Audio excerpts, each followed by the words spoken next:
Well, it's Friday morning and facing into the blast of winter coming off the Atlantic is Pat McArt. Pat, is it wintry there in dear old Donegal? Morning, Jude. It is absolutely freezing, and I think it's the third day in a row. I think it's a temperatures around about 1 degree. The But snow yet? when you're what? No, it's Snow not yet? snowing. No. North, about 30 miles away from me, there was snow there yesterday and the day before. Hmm. We haven't got any, but Jude, it is absolutely Baltic out there. And there's a one chill factor. I'd say in real terms, it's probably about -3 or -4 because when you go outside and the wind comes at you, by God, you better be wrapped up. It's pretty sharp here too. Do you do the glass half full or the glass half empty, Pat, just as a matter of interest? Do you say, oh God, this is a miserable bloody day out there? Or do you say, well, it might be miserable out there, but I'm snug as a bug in a rug here? I tend to take the second part. Like as long hey Jude, I feel so know the people who are having the choice of either heat or eat. I thank God, and I'm not even religious. How lucky I am, to be able in a nice warm house, and like there's logs outside if we want to put on a fire, and there's coal, and the oils here. And God bless people who are living on of coal, sitting all day with a blanket around them. It's funny that I often think the same thing myself. I'm wondering to what extent that's a product of age, No, it's not a product of age. It's a product of economic circumstance. I think we all, what does the Americans say? Most people are only about 3 paychecks away from poverty. Oh, that's true. That's true. Yeah, That's true. yeah. Okay, well, that's enough On of that cheerful note, let's start. personal philosophy, and let's Yeah, move to the dog eat dog world of politics. And yeah. there's an article, and I think it's from the Belfast Telegraph, where there's a UUP councillor talking about this, and he's talking about the fact that he concedes that the amount of pay that the average guy in the south has in his back pocket is something like 3 or 4 euros, or maybe more, 30, than that in the north. Now, I think, Pat, my view is that if you asked the average person in the north, are people in the north better off or worse off financially than people in the south? I would say the average person in the north would say, we in the north are better off financially. But these figures seem to contradict that. The figures contradict quite substantially. The people in the south, even adjusting the prices and all the rest of it, these figures were done by the ERSRA, the Economic Research and Social Institute, I think is the correct name for the place.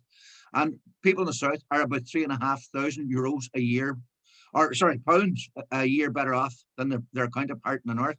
The people in the south are also living longer. I think the average by about a year and a half. Jude, in 1921-22, I remember the economist David McWilliams did some research on this. And Belfast, the greater Belfast area, was a powerhouse of the island of Ireland. It was the economic powerhouse, and the wealth in that greater Belfast area was unbelievable. Dublin is now by far the biggest powerhouse on the island of Ireland, like Belfast and sort of in a halfpenny place. It's always been total role reversal. The south of Ireland back then was, and when Ireland was partitioned, was rural economy. Belfast was industrial economy. It's all switched. Dude, look around Dublin. Microsoft, what do you call them? Google, all the big. Jude, I'll drop this because I'm going to keep on going. And the worst thing you can do is start throwing out facts. Is apart from California, Silicon Valley, guess where the second biggest exporter of computer software in the world is? Republic of Ireland. Now that's how everybody's this idea of bucolic, pastoral lands and all the rest of it. And in actual fact, we're living in a high-tech world, and we're one of the world's leaders. Who would ever have thought that? I think most people here in the north would accept that sort of at a kind of a mental level, an intellectual level. But they don't feel it. They don't feel it. They still have this notion, I think, that, they think immediately of the health service. And I find it hard I don't understand how they manage the health service in the south. I mean, I've got several in-laws in the south, and they all seem to be on the VHI or this insurance scheme. I wonder how expensive that is, because you definitely have to have it. Because Aye. I know a Yeah, friend of yeah, mine Jude, who saw. we're on a private insurance scheme too, but Jude, the health service once you get into it is absolutely world class. It's genuinely very good. But Yeah, but Jude, is it but costly I to don't do think there's. that, Pat? How Sorry, costly just say is it again. that? And it is costly, yeah, it is. And the other thing as well, Jude, there's no doubt about it, is we have a two-tier system that if they're ever going to be a United Ireland, they're going to have to sort out. It's seriously expensive. It's seriously inefficient. And it's not fit for purpose. There is no doubt about it. I keep repeating this. Apparently, we spend as much per capita as Germany, yet our outcomes are nowhere near as good. We're Yeah, spending an absolute arm and a leg on this COVID thing, and yeah. Britain is spending a hell of a lot less. So, like, this is not nirvana either. But Pat, tell me this. Am I right in a vague notion I have that something like 50% of people in the South have got health insurance? Yeah, I would say Jude, I would say that's even low. I'd say it's a lot higher. Most people Really? in the Republic take out private insurance. But Jude, wait a minute, let's get this clear too. Everybody throws out this thing about the health, but you keep paying rates in the north. Hmm. There's no rates in the south. So Oh, like really? yeah. So like what if you're Because rates are what you spend, serious. I don't know what yeah. we pay. I think we pay about 2,000 quid a year or something. Yeah, yeah. Well, in Derry, when I used to live there, it was quite expensive. In fact, it was very expensive. Like what you'd pay in rates, you could easily pay for private health insurance. So Well, good point. yeah, Good point. yeah, yeah, So maybe it's as much about presentation as anything else. The fact that absolutely. it's odd. Maybe again, it's something to do with the fact that most people, particularly unionists, obviously, but I mean, there's some nationalists as well, tend to think of, well, we're part of this bigger unit of the UK, and the UK is Yeah, a big, powerful nation, yeah, relatively speaking, compared to Ireland. So I suppose yeah. there's that notion that we'd be cutting the ties from this big uh, powerhouse in a way. Luxury Even liner with type thing. Brexit as Yeah, a yeah, powerhouse. yeah, And besides that, and final point is, most people hate change. They really yeah, worry about major change in their lives. They yeah, say, well, things aren't perfect, but geez, I'm not going to walk into the dark, and God knows what will happen to us yeah. then. Well, go back in what you said in a previous sort of iteration about I'm if glad to we're see you're serious, talking thinking about about what I said, Pat. yeah, no, but you said some weeks back about this thing about a border pool that you wouldn't like it to happen too soon Yeah, because people aren't ready for it. yeah, Well, one yeah, of the things they would share the Republic and the civil servants and all the rest, whoever else is behind this, they would need to have a plan for health that it's realizable, that's free at the point of entry, and all the rest of it for everybody. And by the way, Jude, it's doable because what we're spending on health is so out of kilter with what the rest of the world's spending on. The Irish system is a dual system, and it's the worst of both worlds. You know, rich can get away with, I was going to say murder, but they can pay for nearly anything. Whereas if you're poor, you have to wait on sometimes very slow services. It should be on the basis of need, not greed. yeah, yeah. I accept that completely. The question is, how do you do it? Now, It's you doable, see, Jude.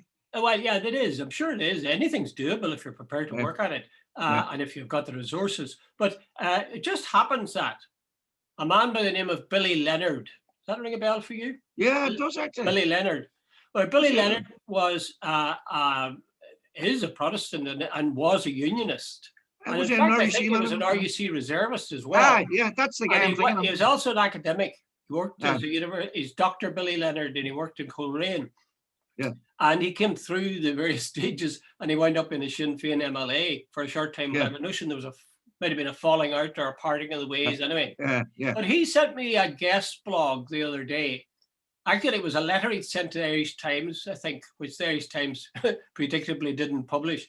no, And he was making the point that, arguing the case that what we should have is the government in the South selling bonds so yeah, that people buy these bonds, and these bonds are used to create a really first class health service. And his yeah, point, I think, was you've got to, it's no good saying to unionists in the North, look, look at this is the way we're going to put up a really terrific health service. yeah, What you've got to do is show them a yeah, really good health absolutely. service in action, I and couldn't that'll agree convince more. people. Yeah, Do you think you'd accept that I argument? couldn't argue. Sorry, Jude. You'd accept that argument? You'd agree with them? Absolutely, absolutely. I think talk is cheap. Yeah.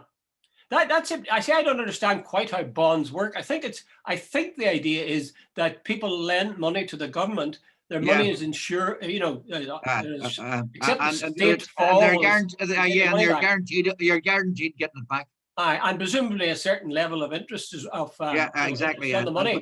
but they have use of your money. Aye, but it's modest the percentage you get, extra. But Yeah. I mean, given the fact that the banks give Aye, you but bugger your all, money's secure. as you said, the banks charge you now for Yeah, keeping your money. yeah, exactly. But the other point he made was that those bonds would be very attractive to, number one, Irish America, Ah. and number two, the EU, because Ah. both have got a vested interest one way or another. Ah. Irish America has a very warm sort of feeling about the development of Ireland and eventually United Ireland, and I think there really would genuinely be support for that from the States. What EU is has it? shown- Hume used to keep, sorry, Jude, for cutting across you, but Hume used to claim, was it what, something like 70 million people in America claim to be of Irish descent? Oh yes, You know, colossal. Yeah, it's colossal. And they really do think, I mean, they'll say things like, I'm Irish. Yeah, I remember guys saying that to me. I said, what? yeah. You're kidding?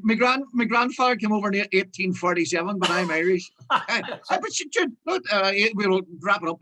The guy there the last day in the Super Bowl, Tom Brady. Oh yes.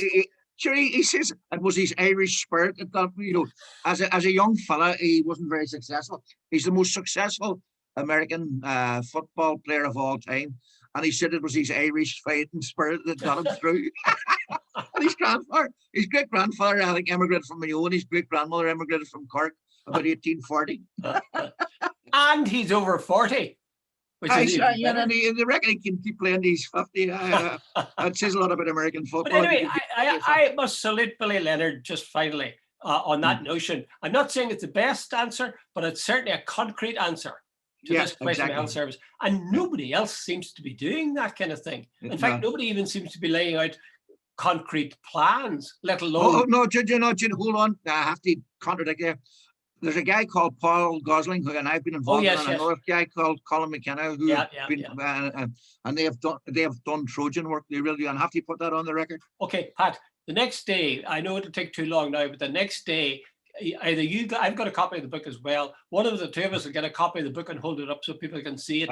It's well worth reading. Well worth reading. Full of facts, economic facts, which is what, to some extent, I always think I'm a bit light on myself. So Paul Gosling's book, indeed, that's absolutely right. Okay, let's leave the happy or dreary prospect of the differences between the North and South in political terms, and let's go to An Taoiseach, Micheál Martin. Now, Micheál Martin, I don't know, you don't get the Phoenix, do you, Pat? No, I don't. No. I have got an online subscription to the Phoenix. In fact, I did a couple of pieces for them, and dare I say it, they pay quite well. But they don't ever identify any of the writers. They don't identify any of the writers, but they have a long piece on Micheál Martin, this latest issue, and they really, oh my God, they really showed how he had. They said, well, what is he doing? He has accepted publicly that the supply confidence and supply strategy was a disaster electorally. That was part of the reason they did so badly in the last election. He has admitted that the loosening of the COVID lockdown at Christmas was a disaster. And he is saying he would now consider a coalition with Sinn Féin. And he can't wait. He didn't say this, but the fact is, it looks like it. He can't wait to get to New York for Paddy's Day so he can shine. He's not having a very happy time, is he? No, Jude, here, in fact, I've got permission. My wife was talking, and I'm not going to name the person, but this very morning, and I mean this very morning, to a well-known Fianna Fáil lady in this area. She's talking about this has died in the world, top of the range. What do you say, Fianna Fáil royalty in this area, and she said very, very clearly, if Micheál Martin goes to New York or Washington for Paddy's Day, that's her finished with Fianna Fáil. Now that's how serious she's taken. Like, Jude, we were talking off air before we came on air, and you were saying this is starting to really drag. Jude, there are a lot of people with families people. I was watching a program on RT quite recently, where a person started saying about the businesses closed down, that they're living on next to nothing, their savings are disappearing, and they invest. There's a guy down the road called McDermott who started the Foyle Hotel in Mayville. He actually was talking there quite recently with Miriam O'Callaghan, and it was heartbreaking what he said. He spent his life's money setting up this hotel. He said he was getting up in the middle of the night, walking around the kitchen. He'd spent a couple of 100,000 on this stainless steel stuff, and he says it'll never be used. And his dream has gone, dude. And for them, after all our people making this sort of sacrifice, Micheál Martin wants to go to sit with Joe Biden and get a photographic opportunity. Now, that's what. Now, back quick recap. The confidence supply allowed Sinn Féin to shine, which was a stupid decision on Fianna Fáil's part. But he's going in now to coalition with Fianna Fáil and Fine Gael. Half the time, people are referring to Leo Varadkar as the Taoiseach. And by the way, they don't seem to be in harness at all. Leo seems to be able to make his own decisions and make his own announcements. And sometimes you wonder, who is the Taoiseach here? So Micheál has made seriously bad errors of judgment. And there's a sort of arrogance that's coming across from him too. He's leaving a lot of people behind in Fianna Fáil. So Jude, I don't think they'll dump him right now, but I'd say the day after he stops being Taoiseach, watch Jim O'Callaghan. Yeah, I was thinking that myself, because once he loses the position, there'll be a sense, I mean, maybe unfairly, but he'll be moving from Taoiseach presumably to Taoiseach.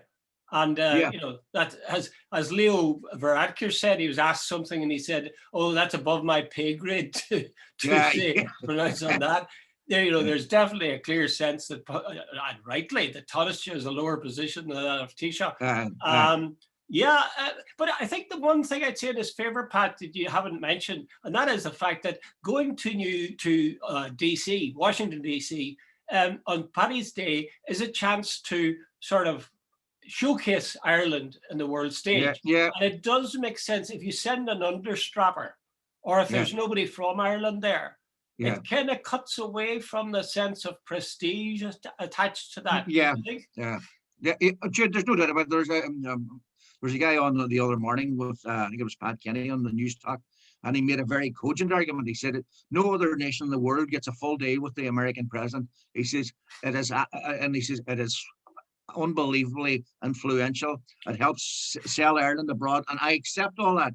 But Jude, I think symbolically they could get somebody who's in America to represent the Irish nation going along. Maybe I don't know who they could pick and say somebody who's a key Irish American, and say, you are representing us today, and these are unbelievable circumstances. They're very different from normal, but hopefully next year we'll be back over and all that. But symbolically, they're sending out the right message that the Taoiseach, we're all in this together. Well, I think it depends on how you judge, how you picture Micheál going over there. Is he going over there to sort of swan around and to preen himself and self-congratulate and hobnob with big shots?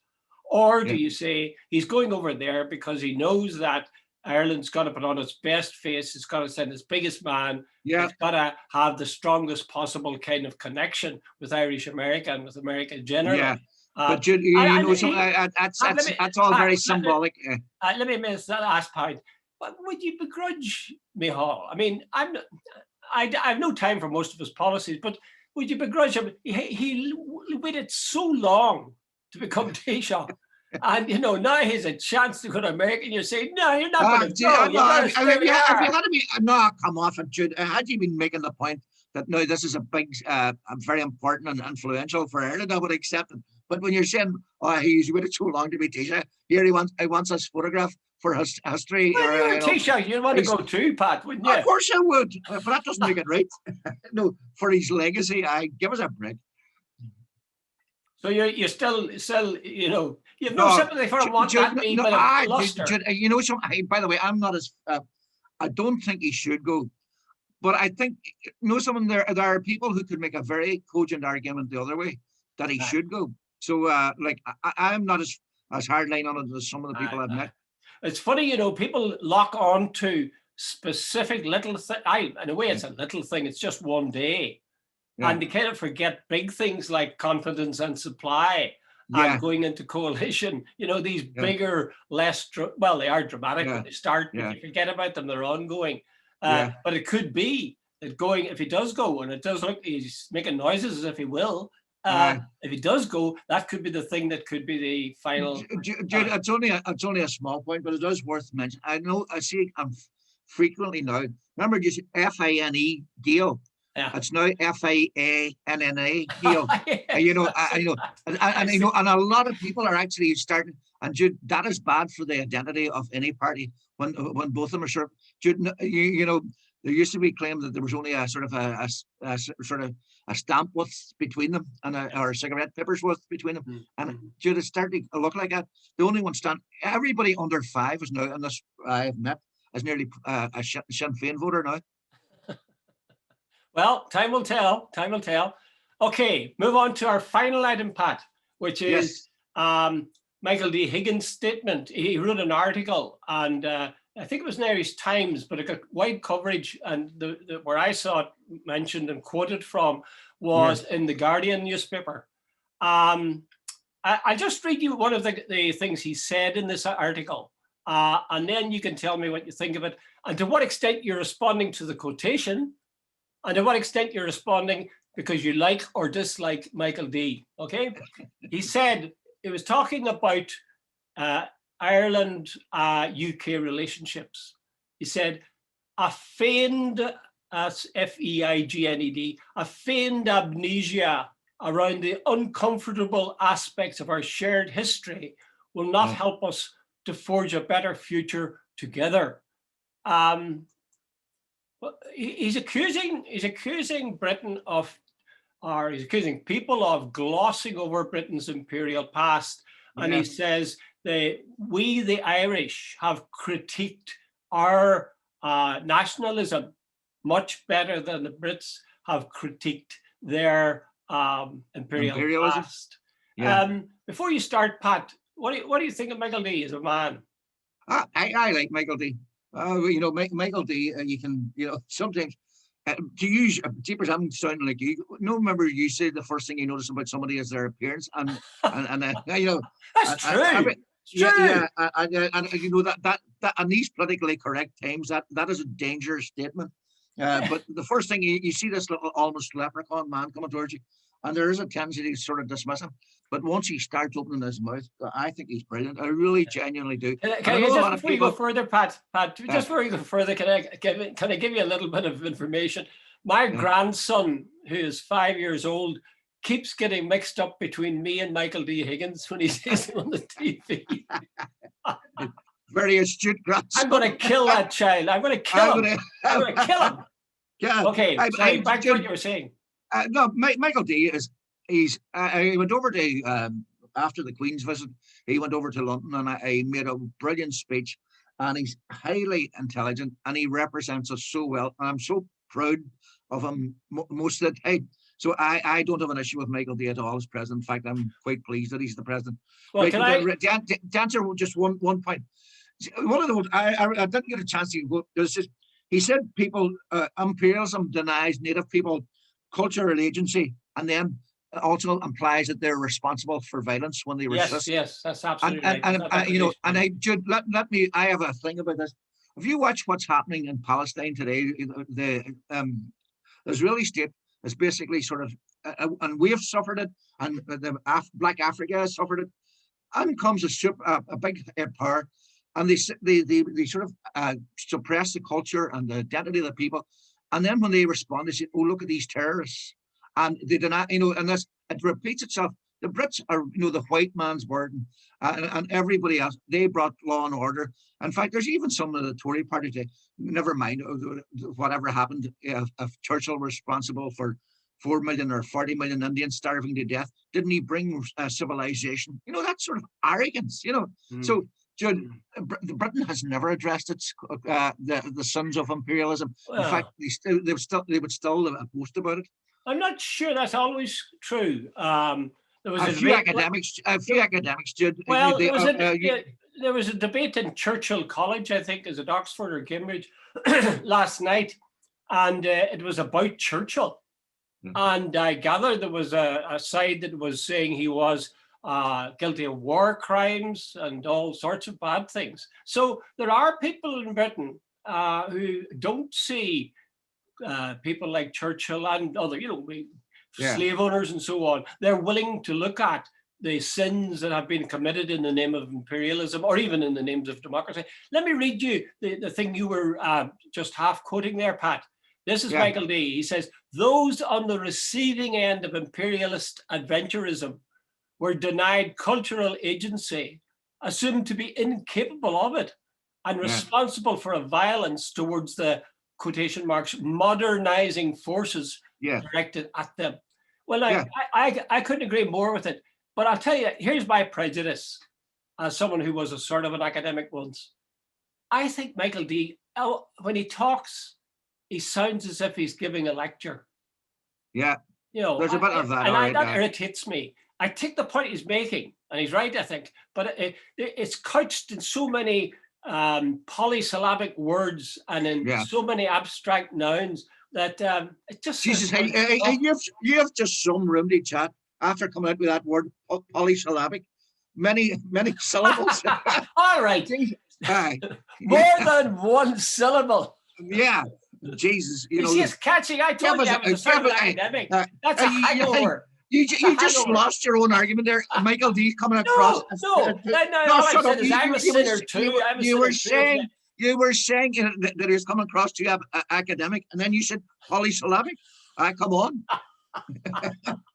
Yeah. No, I honestly do think a more serious charge I would put against Michael D is this. Yeah. He skirts away from looking honestly at the north of Ireland. They all do. And always has. He is very keen. Hold on, hold on a second. I'm serious now. Like, that's an absolute. You could give the carte blanche to everybody in Dublin for doing that. The whole establishment and the South look away. Now go ahead. Well, why single out Michael D? The point is, he's the president, and as you say, he's an intelligent man. He's a man who has thought and written about things, and he thinks and writes a lot about imperialism, about oppressed people. But again and again, it's people who are thousands of miles away. I mean, I remember when I was teaching To Kill a Mockingbird, talking to the kids about what did they think of the way the black guy was treated in that book, that novel. And they said, oh, it's awful. And then I said, well, what do you think of the way the First Nations people, what we would have called Indians, in North America, they're treated, so there's nothing you can do with them. They just sit around drinking all day and so on. They're overlooking the obvious. It's the old mote in your own eye first before moving on to criticize others. He's writing his criticism for all these places he mentions. I don't doubt it, and fair play to him. But I really do think there's something seriously lacking, and he must know that he's gliding over the situation in the north. And if he does talk about it, and has in the past talked about it, it has always been in terms of really the bad guys are the people who are engaged in violence, i.e. the IRA. Right, Jude, let me get you. Remember, he wrote something after Fidel Castro died. He wrote about Cuba. He absolutely got lambasted for that by Irish establishment. That's the first thing. So it's dangerous territory for a president who's a sort of titular head rather than an executive head of a state, right? The second thing, go and stand for an election somewhere in Britain and criticize Churchill. Just watch the world falling on you. It's all right having an academic debate in Churchill College or Oxford or Cambridge or somewhere, and you will get the hall full of very well-educated academic types who will have a real debate, and they might even pass a motion that and all the rest of it. But try and go out in the real world and watch the Sun and the Times and the BBC and all these people. This is the man who saved our nation, and these lily-livered loony lefties are, the world was a tough place, and he made tough decisions. I bring that back to Michael D. Then what's your point? Well, Michael D. I'd say what he's saying is, if he started being sympathetic to the northern situation, he's been warned. I would say, keep your grubby little fingers out of politics in the north. It's a quagmire, and for you as president to get involved in there, giving any succor to particularly the nationalist side would be seen as wrong. Where does truth come into all this? Where does Ah, truth? what does they say in any situation? Truth is the first casualty. Well, it certainly is. And I Yeah. mean, where's courage? I think a man who's intelligent, even as a lecturer in Galway, he should have been capable of addressing this issue and dealing with it just as he dealt with issues all over the world. And he Yeah. hasn't. And that's a terrible disservice. And this man is now Yeah. the president of Ireland. Incidentally, there's one person particularly he's indebted to for being president. And Who's that's, you know very well who it is. Martin McGuinness. Oh yeah, yeah. In that famous debate where Yeah, he yeah. sank. Yeah. whatever Sorry, I his name was wondering where you're Sean going there. something. Yeah. I've even Sean- forgotten the guy's Sean, name now, but uh, it was Martin McGuinness that latched onto the brown envelope thing, and that's how Michael Lee got in. Yeah. But- Yeah, because your man Sean, as a Kelly. I know, well, Sean owns Aye. something. You forget them, don't you? can't remember. Once they're off the stage, you forget all about them. Well, But sure, anyway, he was way ahead of Oh that yeah, he debate. was going to win it. He's going to win it, but he Yeah. last minute. And as I say, it was Martin McGuinness who gave him that. And I think McGuinness quite liked Michael Lee, as I do myself. You know, Yeah. but it's not his appearance, because he's quite like me and therefore quite handsome. It's his inability to deal with the stuff that's on his doorstep. And he's an Irishman, and he should act like an Irishman, and he should be honest about it. That's You must deal with your own patch first, then start sorting out the rest of the world. Okay. Yeah. I Okay. think that's the sermon for today. I hope you've taken notes on that, Pat. I've got my notes for your next lecture, Dr. Colin. Okay, Jed. Thank you very much, Pat. Cheers.